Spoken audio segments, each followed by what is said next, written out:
Avant de vouloir aimer ton corps, il faut commencer par comprendre comment tu le vois vraiment.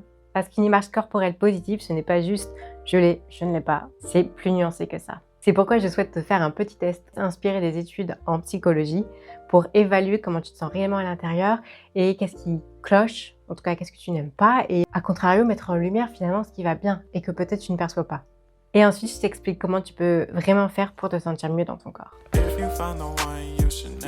Donc salut, moi c'est Marie, coach, psychologue sociale et prof de yoga. Et aujourd'hui, on va parler image corporelle, le fait de se sentir bien dans son corps. Mais pas dans le sens « aime-toi comme tu es ». On ne parlera ici pas de body positive. On va en parler de manière fiable, apaisée et concrète sur comment se sentir mieux dans son corps. Tout d'abord, ce qu'il faut savoir sur le fait de se sentir bien dans son corps ou non. L'image corporelle désigne la représentation qu'on se fait de son corps et de comment les autres le perçoivent. Très rapidement, on peut se sentir bien ou pas dans son corps à différents niveaux. Au niveau perceptif, la manière dont on perçoit son corps. C'est aussi au niveau affectif, le degré de satisfaction ou d'insatisfaction vis-à-vis de notre propre apparence, mais aussi notre poids, notre silhouette ou des parties du corps. Et également au niveau cognitif, les idées et les convictions que nous avons sur comment et à quoi doit ressembler notre corps. Plus notre corps s'éloigne de ces critères, plus nous sommes insatisfaits. Il y a également différentes dimensions pour évaluer l'image que nous avons de notre corps. Par exemple, nous pouvons être satisfaits au niveau de notre santé, mais pas forcément de notre apparence globale. Nous pouvons aussi ne pas accorder d'importance à notre niveau de fitness, avoir objectivement pas un très bon niveau de fitness, mais quand même être satisfait de notre apparence. Ainsi, on distingue au moins 4 sous-dimensions de l'image corporelle. La satisfaction liée à notre apparence, celle liée à notre forme, également à notre état de santé et aux différentes parties de notre corps, le ventre, les bras, les fesses, etc. Et bien sûr, tout ça, ça dépend beaucoup de ce qui importe pour chacun. Est-ce que l'apparence est importante pour nous? Est-ce que être physiquement fit, avoir un lifestyle sain, être prévenant quant à l'apparition des maladies, les préoccupations sur le poids et la manière dont on juge son propre poids? Tout ça, est-ce que ça nous importe? Et ça joue sur l'évaluation, la satisfaction qu'on va avoir de son propre corps. Bref, passons maintenant à une évaluation rapide de ton image corporelle, inspirée par l'échelle multidimensionale Body Self-Relation Questionnaire, le MBSRQ. Je vais te poser 4 questions. Tu vas devoir répondre par oui ou par non. Est-ce que tu aimes ce à quoi tu ressembles sans tes vêtements? Dirais-tu que tu es en bonne santé physique? Apprécies-tu ce que ton corps te permet de faire? Par exemple, marcher, travailler, bouger. Es-tu également satisfaite de la plupart des parties de ton corps? Visage, cheveux, jambes, la taille, mais aussi la taille, la grandeur, la poitrine, le tonus musculaire, ton poids? En fait, chaque question représente une sous-dimension de l'image corporelle. Si tu es satisfaite de ton état de santé, de certaines parties de ton corps, de ton niveau de fitness, c'est déjà une très bonne nouvelle. Il ne faut pas oublier ces aspects qui peuvent être valorisés et valorisables. On pourrait aller plus loin en apportant plus de nuances et en évaluant chacune de ces questions de 1 à 5. Mais pour ça, il faudrait qu'on prenne davantage de temps en accompagnement si c'est un point que tu aimerais approfondir. Tout de même, retiens bien que le test qu'on vient de faire, ce n'est pas un diagnostic, c'est une évaluation hyper simplifiée qui ne permet pas forcément de rendre compte de tout ce que tu vis et de tout ce que tu ressens. Et c'est un instantané pour faire comprendre très globalement comment tu te sens aujourd'hui. Donc si tu te retrouves avec un score bas, avec beaucoup de réponses où tu as répondu non, voici ce que tu peux faire pour te sentir mieux dans ton corps. Déjà, c'est bon à savoir, tu n'as pas besoin d'aimer ton corps tous les jours, à tous les instants de ta vie. C'est ok d'avoir des jours sans. Tu n'es pas non plus obligé de réciter des affirmations positives pour apprendre à te sentir mieux dans ta peau. Je vais te proposer 3 approches qui ont démontré leur efficacité dans les différentes recherches en psychologie. Et normalement, toutes sont compatibles avec une vie chargée. La première approche, c'est de développer l'autocompassion avec la méditation et des exercices de body scan. Ça te permettrait de réduire l'insatisfaction corporelle, la honte que tu pourrais ressentir et réduire l'autocritique, c'est-à-dire les critiques que tu t'adresses à toi-même et à ton corps. Donc, dans le principe, il faut que tu démarres avec un body scan ou un scan du corps, où tu te concentres sur les sensations de ton corps, une partie par une partie. Sur cette chaîne, je te propose pas mal de body scans dans mes cours de yoga, mais j'ai également des vidéos spécifiques sur le body scan. Il y en a une qui va d'ailleurs bientôt sortir. Donc, n'hésite pas à jeter un coup d'œil sur ma chaîne. Pratique le body scan au moins 3 à 4 fois pendant une semaine environ. Et lorsque tu es familière avec cette pratique, tu pourras passer à la deuxième étape, lors de la 2e semaine par exemple, qui est la pratique de la méditation centrée sur ce qu'on appelle, en tout cas ce qui est traduit, la respiration affectueuse. En fait, tu dois imaginer que chaque inspiration t'apporte affection et gentillesse pour toi, que tu te les adresses à toi. Ensuite, avec les expirations de cette fois-ci, tu imagines que tu envoies tout ça aux autres, à ceux qui rencontrent les mêmes difficultés que toi.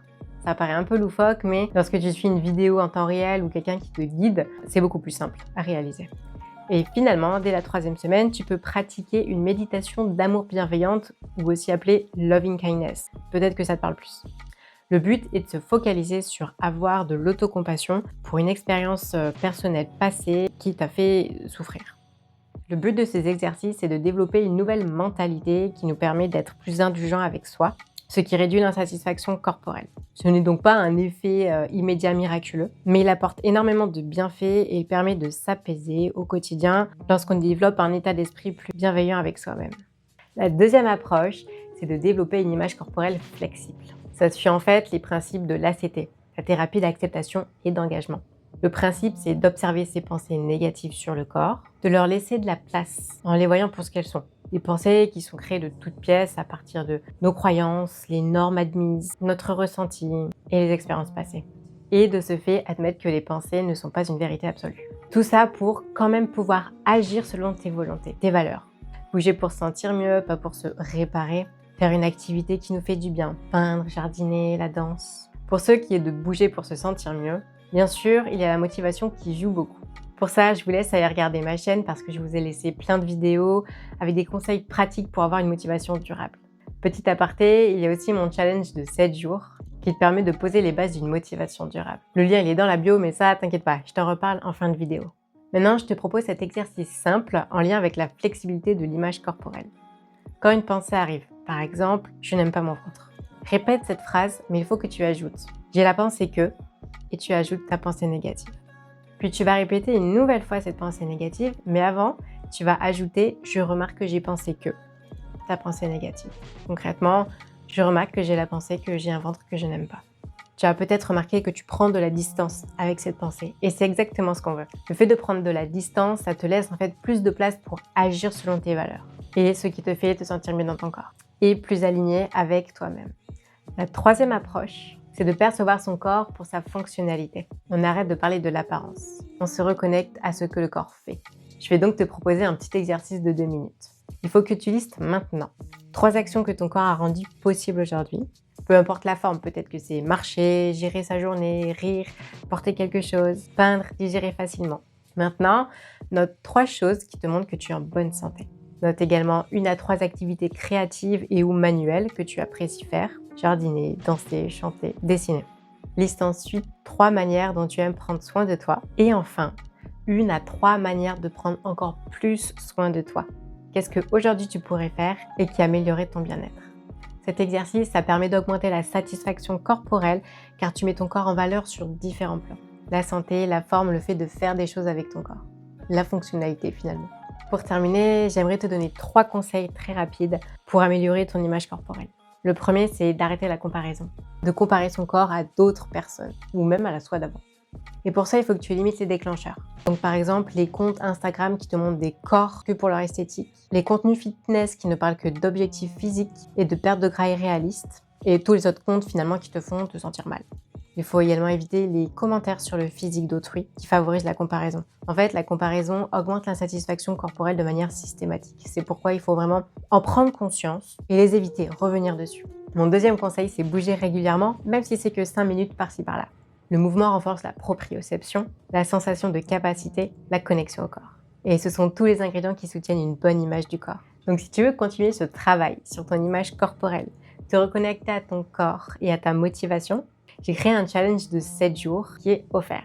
C'est le 7 Days Body and Mind Challenge. Tu y trouveras des séances douces, des exercices de motivation, un travail quotidien sur le rapport au corps, des routines courtes pour retrouver l'énergie. Le lien, il est juste en dessous de la vidéo et je te répète, c'est un programme qui est totalement offert. Donc rejoins-nous, ce sera peut-être ton premier pas vers une relation plus sereine avec ton corps. Pour terminer, tu peux liker cette vidéo si elle t'a plu. Tu peux aussi t'abonner et activer la cloche des notifications pour ne manquer aucun des prochains conseils pour se sentir mieux dans son corps, des conseils motivation et également les cours de yoga et de fitness que je propose sur cette chaîne. Et je te dis à très bientôt. If you find the one, you should